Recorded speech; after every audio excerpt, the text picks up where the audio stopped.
Hello class, this is Mike Nolan and this is my multimedia discussion board for week 3 of MPA 594, the Comprehensive Exam Seminar.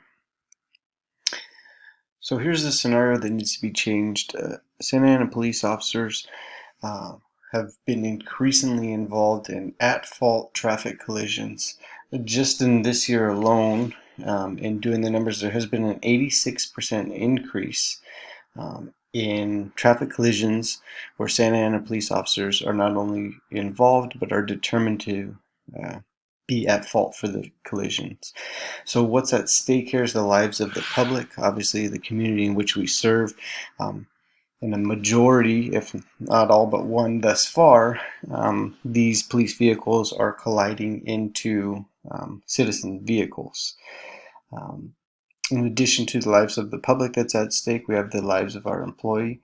And obviously both the public safety and the safety of our employees is paramount. In addition to that, this has an impact on our community through the cost that it burdens our citizens with in replacing these vehicles and repairing the damages to their vehicles, in addition to medical bills. So if we're able to reduce this and improve this on this scenario, it'll improve the safety and fiscal burden placed on our community. So how do we plan to do that and affect that change? Through management, policy, and motivation. So in order to affect this change and reduce the officer-involved traffic collisions, management is going to be a key factor in that. We know we can't discuss management without discussing Andre Fayolle, Frederick Taylor, and Luther Gulick. Where Taylor would come in this is allowing us to look at the processes. And we already know that from this year to last year, we have an 86% increase in officer-involved traffic collisions where officers are determined to be at fault. Now, we can't use Taylor's methods to break down the individual processes of driving, or we could, but it wouldn't be very practical. But we need to look at the efficiency of the management practices and how those are relating to preventing and discouraging officer-involved traffic collisions, or how they're encouraging safe driving practices, and evaluate what's the manager's role and how does that relate to reducing our traffic collisions. In there, maybe we can reduce it to just having one manager or supervisor that's responsible for tracking officer-involved traffic collisions, so that way we can collect more data on why and how these are happening and make efforts to reduce the collisions. Excuse me. And where Andre Fayolle comes in there through his 14 principles of management, he encourages the division of labor. We have our internal affairs investigation unit.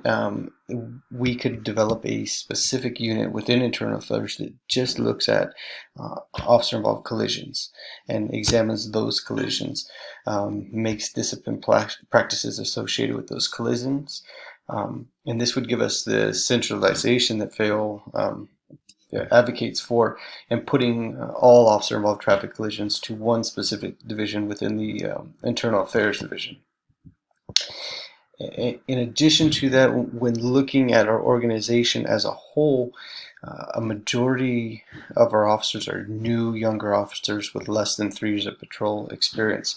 So where Fayolle comes in here and with a difference of opinion than Taylor, Fayolle believes in the stability of tenure personnel, and we need to look to that and look to our tenured personnel and recognize that they are getting involved in less traffic collisions and determined less likely to be at fault than our younger officers.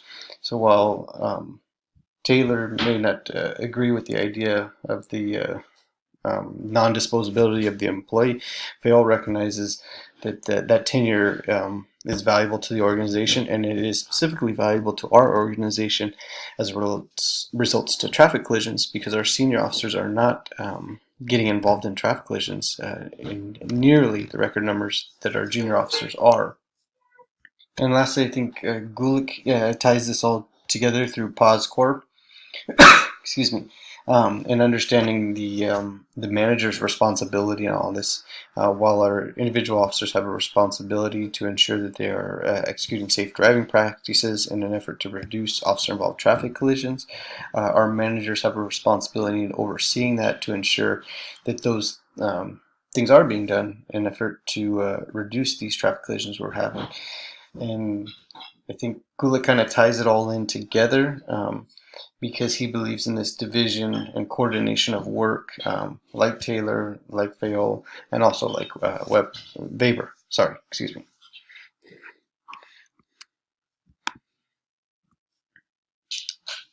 And speaking of Weber, we can use Weber's structure of the organization to restructure the way we are looking and investigating officer-involved traffic collisions, as I mentioned earlier, through management and creating an individual unit within our internal affairs investigation unit that specifically looks into officer-involved traffic collisions. Weber's also included in here because of his views on consistency and accountability, and the importance of us not only making policies that are consistent for all of our officers, but discipline practices that are, and accountability so that officers are held accountable when they are involved in these collisions and are determined to be at fault in an avoidable traffic collision. More so than Weber, I think we are right now in a state where it could be more closely associated with Charles Lindbaum. Our policies are in law enforcement are often seen as muddling through. Oftentimes we make policies in a demand for a public outcry, or when we figured out, hey, this doesn't work well for the public, that didn't work, so then we're going to create this policy. It's definitely a incrementalism type of way that we do things. And our policy change on this has moved in an evolutionary way and not revolutionary, which works for law enforcement officers. You can't really just go from A to Z with them. They're very structured in nature, so we need to make sure that our policies are evolving in a way that not only protects the public, but that protects our officers in a fair way.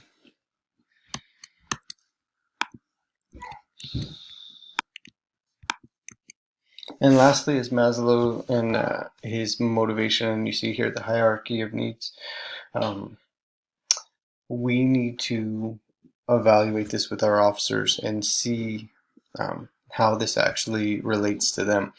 Because although I understand without the food and water and these physiological needs, we can't move forward, but oftentimes safety, the big orange one there, is being compromised, and officers are jumping over safety and moving on to driving in erratic behavior to hurry up and get to that call for that sense of love and belonging or esteem, or to be the hero and get that self-actualization.